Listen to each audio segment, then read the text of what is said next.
And now we are live. June 1st. Happy June, everybody. This is the Event Success Insights podcast live with me, Chryssa Skodra. And here we are discussing in this episode series the latest trends with influential thought leaders, professionals, and academics in the event industry from Finland and from around the world. This podcast series is powered by Lyyti, the leading event success platform that enables you to plan your events and create meaningful encounters, and most importantly, measure them as well with the Experience Value Score, the EVS. Check out more at lyyti.com and eventsuccessmanagement.com. This is a live show hosted by me, the world's first ever event success manager. And we are streaming at the moment live in 3 different platforms: Facebook, LinkedIn, and YouTube. So wherever you're tuning in from, whatever you're doing at the moment, feel free to drop your questions and comments below in the native platform that you're listening and watching us at the moment.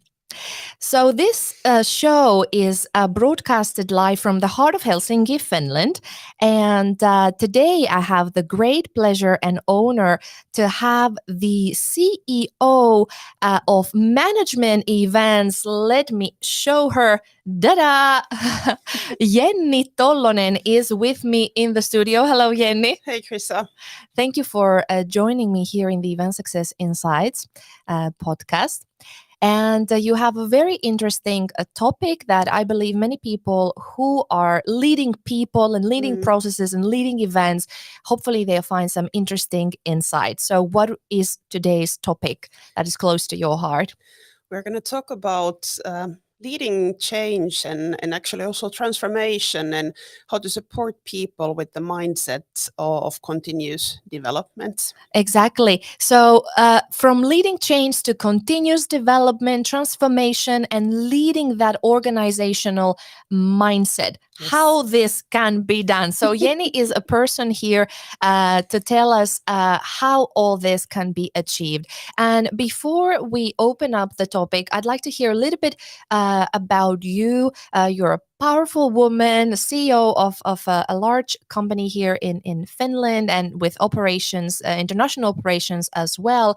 So I would like to know you, or for our listeners to get to know you a little bit more. So what brought you, Jenni, to where you are today? Because I think the little that I know you, I know of you quite well, but I know you little personally.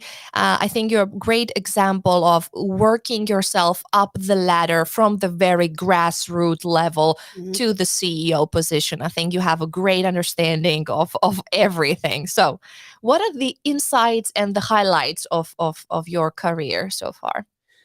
Yeah, I've spent 18 years with management events. And started from the entry-level position we still have. And this is sometimes my forte, and sometimes I think the organization doesn't always like that I know stuff quite inside out. So that's both ways. But it's also something that I think has kept me really close to the people. All these years, I'm very, very curious and interested about everything that is going on in the front line. And of course, the international operations, my timing was optimal when I joined the company, accidentally optimal. So back when I joined, we started to actually go international and open the Swedish market as the first one. So it was a great school of what international business and building international operations coming from Finland actually is, next to what we might have learned in school. So that's briefly it. And I'm still very passionate about our product, and I like to be a lot with the people. And then I feed my achievement motives by teaching yoga and studying Mandarin Chinese. All right, that's great. We have already some comments here. They appear on the screen. And thank you, everybody, for watching and commenting. This is a live show, so please leave your comments from wherever you are. They will appear in the screen as well. We'll take time to address them as well. So Satis and Raya, have already left their comments, but I'll come back to you. So let me ask first. You said about the event, the management event product. So what is the product? What is management events, and what kind of services you offer? Yeah. Well, our core is to bring the right people with shared interests together on the right time, if we really compress that. So the heart of the service that we deliver is one-on-one meetings between decision makers and solution providers, but also decision makers being able to discuss with their peers. And also consume content that helps them to stay relevant. And what the pandemic clearly taught us is that the need to benchmark problem solving and priorities with the peers is larger than ever before. We rarely anymore hear about long range plans that would go across multiple years, but it's more like how to capture the opportunities that the pandemic brought to multiple industries, and in a way how to tackle the challenges that some industries are still there. So we would like to see ourselves as sort of a community catalyst that can drive change, can drive growth, and can drive right type of connections that the business world needs at this point. Great. So management events, you mentioned that you want to be seen as a community catalyst. And obviously the organization has undergone through the same changes or similar changes over the years. And obviously the pandemic has affected everybody. Before we go and open up how your products and services help really to become this community catalyst, how did you as an organization learn, and what kind of learnings you have internally that you would like to share with the rest of the world? Yes. Well, number one learning is that I have now learned to think that the pandemic actually happened for us and not to us.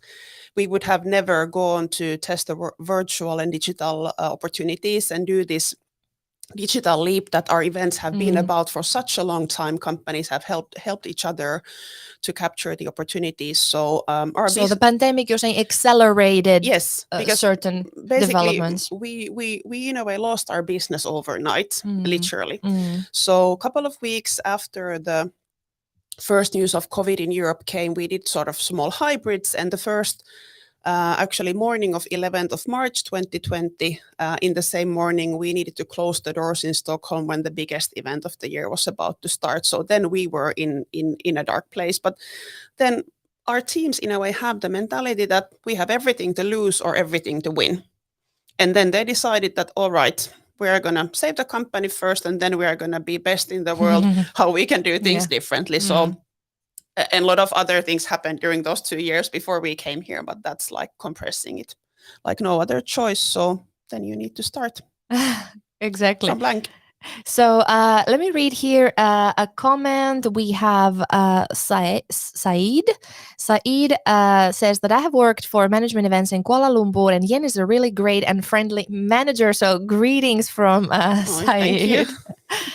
So great. Thank you, Said, for tuning in and listening. And Satish Gupta is saying, event manager, why remote? I'm a little bit old school, still prefer presence. Please put some insight into this context. So last week we touched upon also with Yvonne about the metaverse, and sort of it was the clash between the old school and the new age. So let's try to touch upon the Satish's comment here, and would you have any insights where the old school meets the new, and how can, because we're different learners, people are so different, they come from different cultures, there's certain changes and transformation happens on a global level, but then also on the local level, and the changes can be so different. So what is perhaps new to us and a trend here might not be the same in India, in Kuala Lumpur, in Greece, and in the US. So things maybe come in different stages and in different waves. So what is your take on new versus old, or how can those two be merged? Yeah, and I think what we need to, how I at least see, is that we need to embrace this next normal in a way. First we spoke about new normal. Now there is the first next normal. And what this pandemic and this remoteness and digital world brought to us is that we can serve the people globally much better. There can be still local events or in-person events, but there are still quite a bit of travel restrictions, for example, and there's also certain comfortness in the remote participations. But two things will stay. People will need to stay relevant. And there are multiple formats to do that, be it online or be it physical, and people need to see other people. So those needs from the business life mainly, because we run business to business events, those won't go anywhere. So now I think it's more that I don't see that these would be opposite the new and the old world, but we need to kind of what we want to do at management events is to bring best out of both of these, and then combine those in the ways that something that fits you best might be different than what fits me best.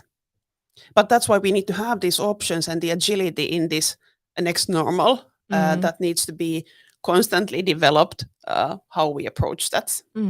So you spoke about the agility, and agility comes also with development and improvement, learning and not bringing something that doesn't work in the past, bringing it forward. So you have to take some bold decisions, and if something doesn't make sense, you don't continue with it, or if something comes, you have to be agile and adaptive to grab the opportunity and move forward. And here, because we spoke about the change, and today's episode is about change and transformation, I'd like you a little bit to clarify to our audience and to my understanding, how do you see change and transformation? Are the two terms synonymous? Do they have differences? Because I have the feeling that the understanding that perhaps change is something that comes externally or imposed to us, whereas transformation is perhaps this innate internal will to evolve. What is your take, and how would you clarify the terms for our audience? Yeah, well, I think it's a super relevant question that we also internally have discussed lately quite a bit. And I agree with you that change is something that might happen in the external world, and sometimes it forces us to change. It can be regulations, legislations, or other types of things that just will force us to change something. Transformation can also be triggered by external change, but it also needs to come from within. And in my thinking, change can be managed, and it oftentimes has a point that now the change is ready, and now we can see the implications of the change. But transformation, I like that term more because it gives much more freedom to kind of go 2 steps forward, maybe 1 step back, and really mold and find the right kind of ways to best create value for the clients, because that's what the end of the day any company needs to get done better than the competition. So the transformation for me, it's more like an ongoing way to help to scale up the business as well, and double the revenues or triple the revenues eventually.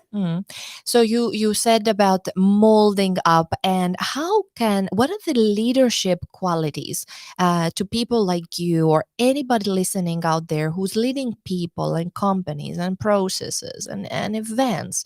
How and what kind of qualities a leader who drives that change and that transformation in the organization should have in order to inspire? Because if we, as you said, if transformation is internal, obviously it requires some internal motivation as well. So how have you gone about it? What lessons you have learned from your hands-on practice as well? And obviously, I know you're attending conferences, you attending events, you read a lot. So how could you crystallize what makes a great leader who's able to lead change and lead transformation in the organization? Well, I have learned so many things the hard way. So leaders driving transformation need to be very humble and expect and welcome also sometimes brutal honesty from own organization. Not all the decisions we take are the best ones. And then there needs to be good trust that people can tell. Latest today at our Swedish market review, I said that, okay, now I need brutal honesty, that how do you really see this decision? So that's one thing. There needs to be a communication flow in the organization. Obviously, you need to know the customers. You need to understand what do they think of the changes you're making. So a lot of humbleness, hands in the sand, listening to clients and talking with the people and seeing how that goes. But then on the other hand, you also cannot change the direction of the change of everything that could be a challenge or a bottleneck. That then the selected direction, at least I try to make sure that we march one step at a time towards the direction we have selected, and because also the plan that can change every time when there is an obstacle or something doesn't go according to those. But very humbling. Leading transformation is a very humbling experience, at least for me as a leader. Right. And how about you spoke, we had a short meeting before, and you mentioned the term change fatigue. And when an organization is undergoing change or transformation, or there is maybe a normal evolution, maybe their business is evolving, their product and service offering is evolving naturally, or triggered by external changes and whatnot. So obviously there is some kind of change fatigue, and if we look at the past 2 years, there is some COVID fatigue or post-COVID fatigue, or it could be staring at a screen, Zoom and Teams fatigue, and all kinds of we have our allergies, so maybe we have our allergy fatigue as well. But apart from that, when we talk about change fatigue, how do we combat that on the one hand, and then how do we encourage this embracing of change from the grassroots level? You have been an employee of management event, being employed there at first before being able to make any executive decisions. So what kind of leaders would you have liked at that time, or what kind of leaders inspired you and motivated you to stay so loyal? You're 18 years in the company, so obviously something was done right. So how would you say to combat fatigue on the one hand, change fatigue, and perhaps the resistance? People might not want to change, right? We're safe here, this is how always things have been done, and we were successful. And then inspiring them to take that leap of faith, if you like. One thing that has always, from the very start, been strong in management events company culture has been that we celebrate success. And we don't only celebrate the big victories, but when milestones are being reached or there is even the smallest breakthrough. We are now again being active in, for example, UK and France markets. And when the first signups came from there, we immediately celebrated those. So I think it's highly important that there is no finish line thinking, that leaders would somehow emphasize that when these and these huge goals are done, then we have succeeded in this, because I think that can easily then cause the fatigueness, because it's a mountain that people need to climb.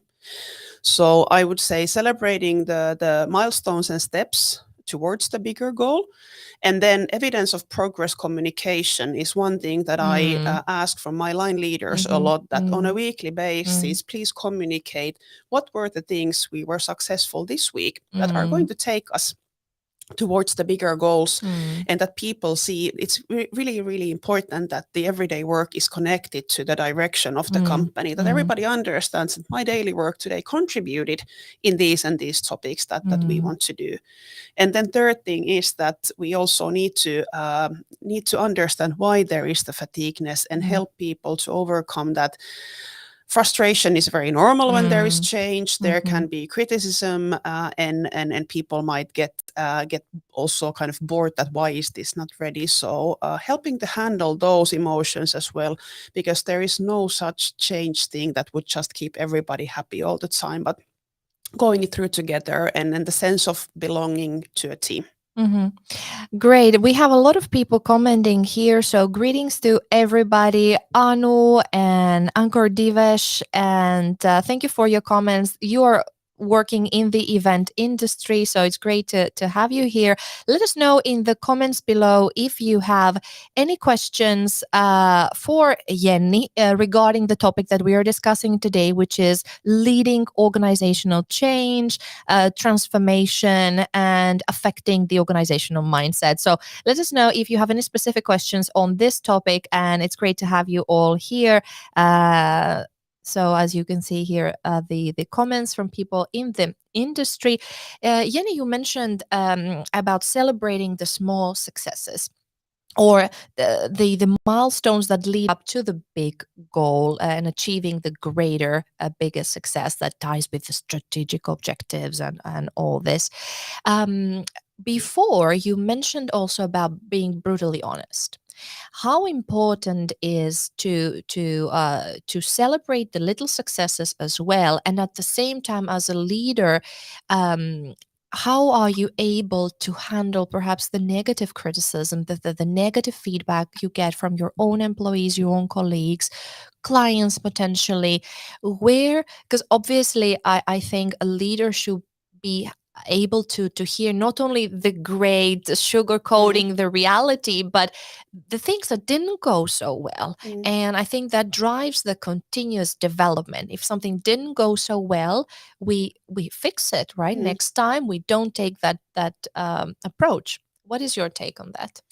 Well, I think the biggest challenge probably for most leaders is to make sure that the organization is honest to you. Mm, People might mm, have a hurdle to actually be upfront. I think I'm rather lucky in the sense that we have very open communication in our organization, and our mm, people seem to be very open and honest. And kind of as a leader, your role is to deal with those things and then go problem solving, but make sure that the people who actually execute the change and then get the success together with the customers, that they are being celebrated and recognized of that. So leaders don't go celebrating; they go problem solving with black and mm, white put, but then where the work actually gets done and where the good everyday observations come, mhm, that the celebrations are there. And then, of course, for the whole company, we do different types of awards and announcements and things like that, where then the broader goals are being celebrated. But the recognition of the success and the progress is also in the everyday leadership. So it's in the one-to-ones between the team managers and the employees and in the team meetings. So it needs to happen in the everyday life as well, and not only with popping the champagne, which is also very mhm, nice. mhm. But it needs to go also to the personal feedback to every Mm. employee. Mm. And now we're talking about employees. So it's been on my mind, and it's a great opportunity to ask you. Walk us through a little bit the company, the numbers, how many people work in how many countries, the languages, the different teams you're having. Give a shout out to all your people Yeah. listening and watching. So tell a little bit about management events and all the people who make things happen. Yeah, we have around 200 employees. We are active across Europe, so all the Nordic countries, Benelux and DACH. That's where the operations mainly are, but we also operate towards other markets in Europe. And then we have a big team in Kuala Lumpur. I think some greetings already came from there. And also in Manila, Greetings. we have employees. So yeah, we have a lot of fantastic people, very ambitious, very smart, and very proactive. So we have around 60 people in the sponsorship sales, 60 people handling the CXOs who attend this network. So that's the primary business operations. We have customer success operations, fantastic producers who bring these products live to the clients, and Mhm. proudly say best functioning business support I have ever heard of. So marketing, finance, people and culture, very business driven. So overall, yeah, that's like a short recap, Mhm. but very international, Mm. very diverse. And I don't anymore have track how many languages we Mm. speak and how many nationalities we Mhm. have, but everyone seems to very well share the values and the mission and vision. So those bring people together across the borders. Very good. And let's go back to so these are the people across borders and respecting, as you said, the values and the vision and mission of management events that bring all these great products to the right people, to the right audiences. So let's go back to management events, because you mentioned that you wanted to be what was it, community, a Catalyst. catalyst, a community catalyst. So you provide this innovative business solutions in networking. So could you clarify to us the big pillars? So there is this CXO networks, there is different other content that you're producing. What would be the highlights? And if somebody is not familiar yet, I advise them to listen now to Jenni's answer and check out managementevents.com for more information. But if you want to highlight some jewels, because you do a lot of great work, so what would be the jewels, the that you would like to highlight to people's attention? Yes, the Aurora Live Business Network, which consists of the CXOs from mainly top 500 companies from our markets, it's where they get together to meet with each other. They talk about various topics, what is on their mind, and we facilitate those discussions so that they are effective and they have key takeaways. It's really important that people feel that they spend their time well. Then we provide content, and we have recently launched also this business buzz episodes, which are more on general topics such as metaverse that I know you and Evan also spoke about last week. We've spoken about the situation in Ukraine and how that impacts business. So larger selection of topics that help decision makers stay relevant. And then they meet with the solution providers one-on-one on a quarterly basis. So in these short 15 minutes meetings, they find then from the solution provider landscape those partners who can best help them to solve their challenges in their organization. And we have both live gatherings and live content, but also on demand. So for this Teams fatigue that you also mentioned earlier, people don't stay in virtual events for hours and hours, but also want to consume it when they have the time. And we still do physical gatherings as well, but then we use that time for informal networking and dinners and more like fun stuff. You mentioned when you started explaining your thoughts that it's all about time well spent. And this is exactly what event success management is. It's at the core of the event success management methodology, and especially in Lyyti regarding the one product feature called the experience value score. So are you familiar with the experience value score? Yes, because I studied that after our previous meeting. Right. Okay. So as you then very well know, and to everybody outside there who are not familiar yet with the experience value score, it's it's a North Star metric that asks the simple question: after each event, you ask your attendees, was my time well spent? So this is grounded in the theory that the time is money. And especially now after the pandemic, where we've been 2 years locked in our homes with very limited things to do in our disposal, now we will be very selective of which events we are attending, which events we're paying for, because our time is precious, right? We wasted 2 years of our lives. Now we have to be very careful which events we're attending. So the question there is, was my time worth it or wasted? So I like that you said also that we make sure that our events are valuable and meaningful encounters for those people, because those CXO level people, they might. You can also monetize this, how much an hour in their work is. So to spend 1 or 2 hours to come to your event or consume content that you've created for them, it's time taken from elsewhere, from other important business meetings, from even from their family and friends and hobbies and children and so on, and their personal life. So it is also a monetary investment. So the biggest investment in events, it's the time investment. So, and what is the feedback you get from your clients attending your events, management events? So what is the feedback you're getting, and how do you measure your event's success? Well, we have very basic feedback questions that we use, and it's basically for example, we ask, how did we do today? My time was well spent. This content was relevant for me. Relevancy and time well spent. Speaker quality is, I think, bit blast from the past as such, but it's more that, is the content relevant? Because it's much more about of the substance there. And then of course customer retention. Do they come back? If it's a physical event, do people leave with a smile? So there are a lot of things that we want to grasp, and NPS is also one metrics that we use, but it's a combination. But I think it needs to be simple, and what we work a lot with is that we need to understand what's behind the numbers. We have a fantastic NPS score, for example, in Finland from this spring, but what I ask from the Finnish leaders is to please name top 3 things that you think explain this, so that we know what we should strengthen forward. We have a question from Mikko Toivonen. Hello, Mikko. Thank you for your comments. So Mikko says, absolutely love that management events are now on the Aurora Live platform. You are doing what I always hoped you would. Even if it took a pandemic for the leap to happen, endless potential there. Keep rocking. If this is the Mikko Toivonen who worked with us some time ago, which I believe he might be, best of greetings. I hope you're doing good. Yes. So Mikko is writing his comment from LinkedIn, and this is the Event Success Insights podcast.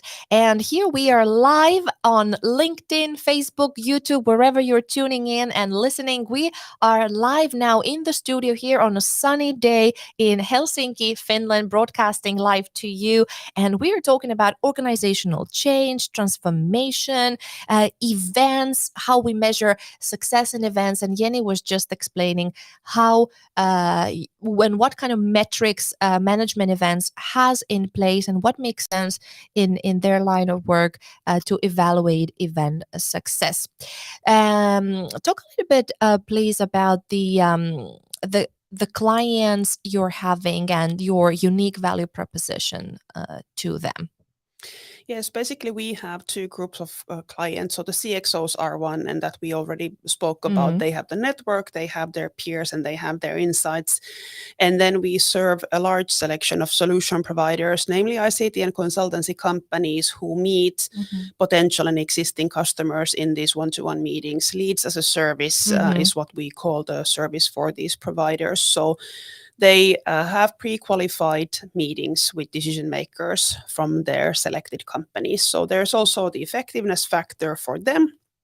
But they also oftentimes join these dinners and physical gatherings then for the more informal networking and then maybe to catch up and continue the discussions. So for them, it's the effectiveness in their sales and marketing processes. And then for the CXOs, it's more a holistic take on being up to speed what's going on with the solution provider markets, what the peers are doing, how is my competition doing, benchmarking, and how am I doing, and then getting inspired by this content that helps them stay relevant and hopefully makes them shine in the boardroom when they have this new idea or this new initiative that they can pitch then to their CXO colleagues when they go back home or go back to the office after they've been with us with the content or at the physical gathering. I think that's very it's excellent because it touches upon the topic of today. We speak about development, and this is continuous learning.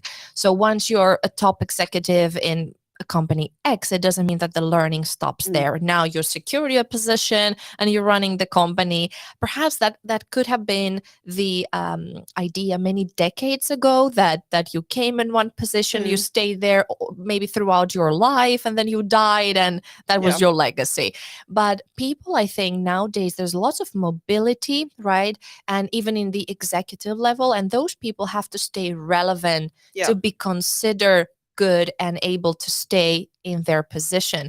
And I think what you're doing is excellent in management event, not only providing the networking opportunities, but it's very educational. I think everything you do, all the events and all the content you're producing, I think it opens the eyes and the understanding of this, especially the first target group you mentioned, the CXO level people. So obviously they're smart and well-educated people, but obviously continuous learning is great for everybody, and especially at that very highly competitive market and high top leadership positions.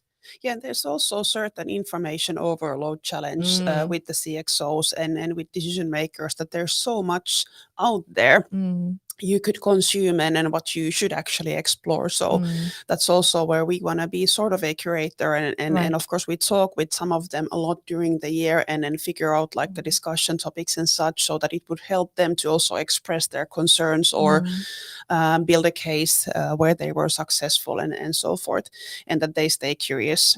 That's really, really important. Stay curious, stay driven. Great. So management events is not only a network catalyst, but what I hear is a filter, a curator of synthesizing a lot of interesting opportunities and putting them in a meaningful structure way, giving exactly this insights to people who might need them, as you say there on your website, to put them right to the next level and really help them perhaps in these times as we spoke about change and transformation and Yes. getting them to lead the company in the best way at their organization. So if we because we spoke about the what management event is, what are the concrete target groups from these people, the CXO people that you just mentioned, you speak with them throughout the year. What is the gut feeling that you have gotten, or concrete examples of their concerns over the past year, let's say? Is there a common denominator that you've been hearing a lot about, certain concern or certain questions they might have, or certain trends that you see that they're emerging in the event industry or in leadership in general?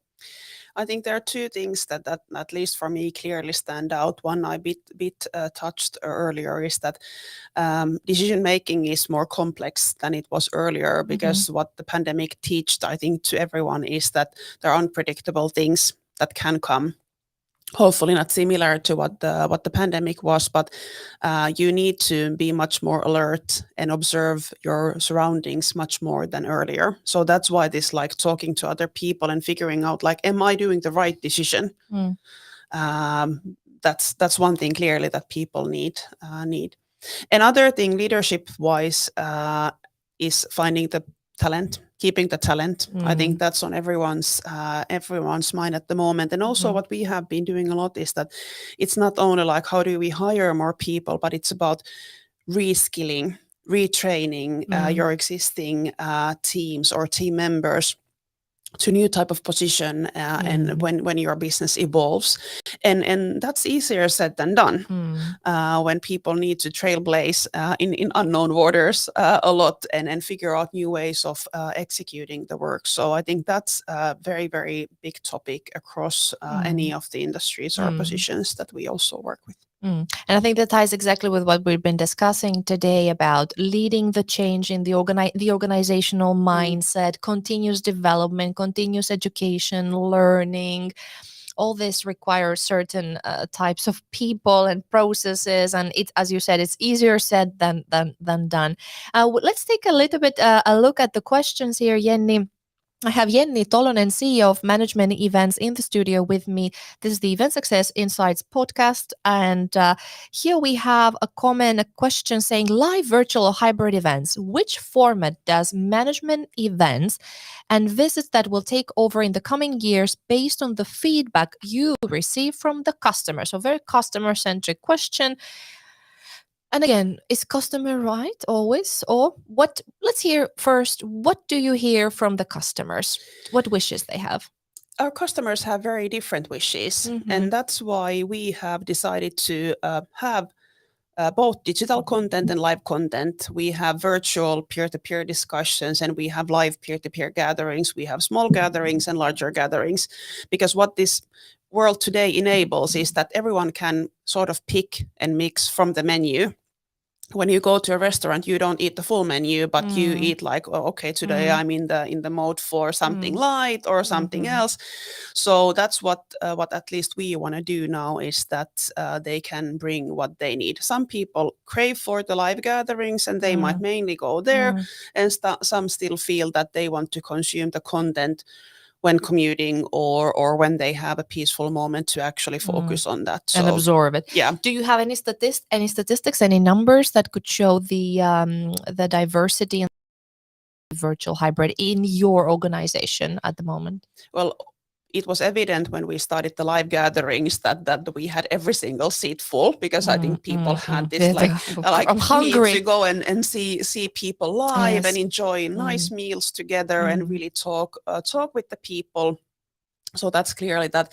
And for the virtual content, we can see certain topics that obviously when we did the episodes about the situation in Ukraine, those numbers peaked because it was something that was influencing all the businesses, every single person in the network. So those vary, but we follow those quite closely. But we also don't give up too easily. That if something doesn't show like super numbers on the first go, but the feedback from those who were there is good. We go back to like, was the time well spent from those who came there? Then that helps easily to take the decision that we will continue with this. So yeah. Exactly. I'm glad that you raised this because the EVS as well, it's not only numerical, but it has open feedback as well under it. So you get really the insights, because when you have a number 73, okay, you can benchmark that my previous event was a 70 and now there's some increase. But then when you start reading really the qualitative feedback, these are really thoughts of people who have taken the time to write. I've put a 4 or a 5 or a 10, or depending what metric you're using, but they justify it by opening it up. Then you have the light bulbs moment that, okay, now I know more. Then you really have the insights. Numbers are not telling anything if you don't know how to read them and to really get the insights. Question here before from Endrik: are you happy with the platform you're using? And I don't know if it refers to the Aurora Live platform, or what is it? How do you understand this question? Yeah, it's probably we use Invite People, which is the virtual events platform that we use now. I think it's the second or the third one that we use. And yes, it's functioning well for us at the moment, but we also test and try different tools and methods to do this. But feedback so far has been very good on that. All right. Great. So this is the Event Success Insights podcast powered by Lyyti, the leading event success platform here from here in Finland, but also an international success as well in France, in Sweden, and across the world, so on. More information, check out lyyti.com and eventsuccessmanagement.com, and of course managementevents.com, right? Yes. So here I have the CEO of Management Events, Jenni Tolonen, in the studio, and we spoke about organizational change, transformation, leadership, how to measure events, what makes a successful leader in leading change and transformation. Is there anything, Jenni, on top of your mind that we haven't touched upon and you absolutely like to mention that ties with your topic today? I think we have covered more than what we had initially thought that we would, but I think it's there are certain key things that I cannot overemphasize, like communicate about the progress when you lead the change, talk with everyone in your organization, go to the front line and understand them, and then still trust the vision that you have. So those at least as the guiding principles, and then stay humble as a leader and welcome the feedback and make sure that your organization is super honest with you. So then at least those have helped me to keep me and my team on track. Very good. So stay humble, keep communicating, celebrate the small victories, right? Get the feedback, the good, the bad, the ugly, right? Yeah. Great. So before I let you go, it's now 12:42 here in Finland. We had a question last week. I had Yvonne here in the studio, the CEO of Huone, and here she sat there where you're sitting today and asked you a question.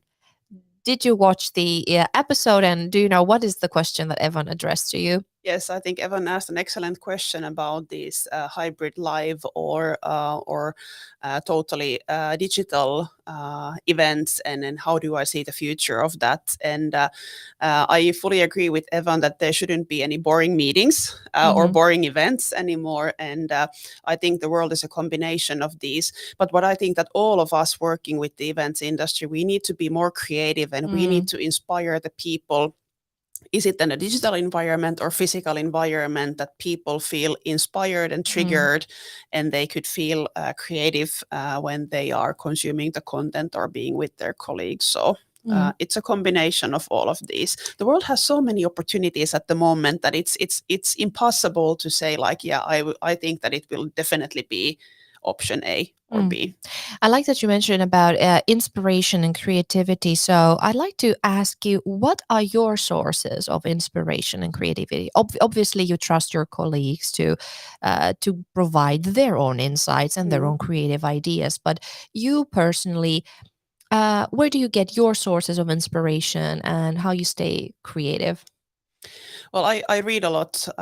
If you have my family, I have books and magazines lying around a bit too much, articles here and there. But it's very important that I have headspace. If I'm too busy and the thought flow is too much, then it's difficult. So also exercising and having time off. And I have two very creative boys at home, like preteens. So that also gives certain inspiration on out of the box thinking, as funny as it might sound. What are their names? Theo and Enzo. Theo and Enzo, thank you for inspiring Jenni and being a better leader with your creativity. So, you see, absolutely. I think creativity can come from anywhere, regardless of their age and social status and job. And, and I do agree with you. Inspiration is found a lot from reading and books. There's lots of wisdom outside. I love reading. I'm a bookworm myself. And obviously, there's a lot of knowledge out there. And many great ideas are crystallized in articles and books, and we have to consume a lot of things to stay relevant, and attending events and speaking with people and reading and watching movies, and the knowledge is out there. So it's how about we make the synopsis and connecting the dots, then we come. Yeah, human brain. We can talk about that to another episode. So now, Jenni, next time I will have here one person that you know very well, and believe you cooperated with Andre Nolshake many times before. Is that right? So you know Andre, and actually you met him yesterday, I guess. Yes. So he will be sitting in this seat next week. Andre, he is a Canadian-born, living in Finland for many years, as myself, an expatriate who's doing great. And he's a great speaker and entrepreneur, award-winning public speaker, and very interesting the past years in artificial intelligence and public speaking, and in the creativity that comes from the intersection of these two disciplines, public speaking on the one hand and artificial intelligence. So what would be your question to Andre? You know him, you know what he's passionate about. And we met with Andre yesterday at the Nordic Business Forum speaker contest, and my question to him will be, of course, he's coaching a lot of speakers and he's working with content. So what does Andre see as the trends for business event content to be relevant in the future? So what is the relevant business event content in the future? How does he see that's being built up, and what does it consist of? All right. I need this answer from him. It's very, very important for me. Very important answer, a question to Andre. Andre, you have to break down this question and opening it up here next week. We will take the time to address Jenni's question in the next Event Success Insights podcast. Thank you, Jenni. Before you go, we have a question here from Andrea Alvarez saying, which key observations and or processes do you follow for determining your client groups? Did you target CXOs and solution providers since the beginning, or was it a gradual process? We have had these two customer groups for roughly the 20 years that I have been on board. So that has been the initial part, that we can bring these people together to find the right contacts. Great. Thank you, Andrea, for your question. And find out more at managementevents.com. Great website. You find a lot of information there, and get familiar with what the company is and what it does. And yes, Enrik says also, last comment, thank you for an insightful session. So thank you, Enrik. And thank you, Jenni, for being such a great guest. We can go on for way longer, but perhaps we can have something to eat if you'd like to join me for lunch. So I'd like to thank you very much for being here, for Thank you for the invite. Thank you so much for all your insights, and yes, you're lovely, intelligent, humble, well-spoken, so great leader to have there at management events. Cherish that woman. Thank you everybody for tuning in, listening, all your questions. This is live. We're closing now the live broadcast, but the video recording will be found later on at Lyyti's Event Success platform on YouTube. So check out the channel Event Success Platform, and then on LinkedIn and Facebook, lyyti.com for more information, and eventsuccessmanagement.com if you're interested to find out more about the new methodology of event success management that has its core the experience value a score, a North Star metric to measure event success. Great. Happy June, everybody. So I'll see you next week, June 8th, with Andrea Shaker. Bye from